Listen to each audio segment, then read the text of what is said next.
Welcome to our channel. Today we how to back up Asana rules and integrations with exports, complete guide step by step clearly. To begin backing up your Asana rules and integrations, log in to your Asana account. Navigate to the project where your rules are configured. Click on the project name at the top of the page to open project details. In the project sidebar, select the Rules tab to view all current rules. Take note of each rule, as Asana does not provide a direct export feature for them.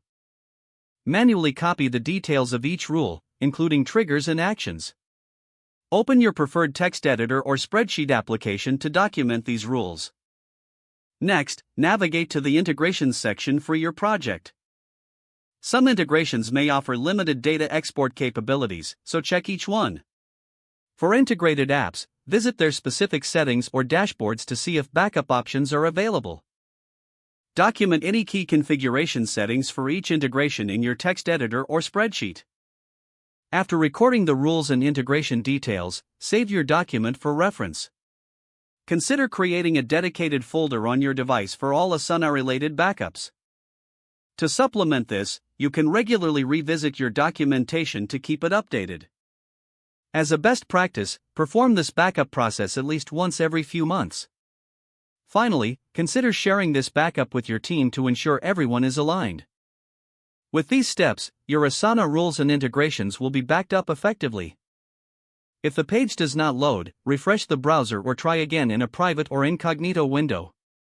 Make sure you are using the correct email address, then retype it carefully to avoid small typos.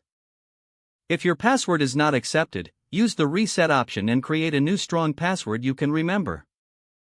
Check your spam folder for verification or security emails, then complete any requested confirmation steps.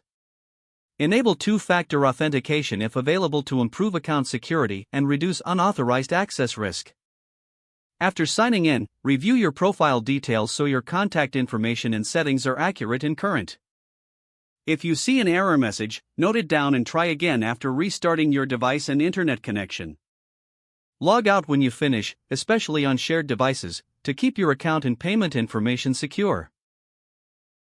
If the page does not load, refresh the browser or try again in a private or incognito window. Make sure you are using the correct email address, then retype it carefully to avoid small typos. If your password is not accepted, use the reset option and create a new strong password you can remember. Don't forget to like this video and subscribe to our channel for more step-by-step tech guides.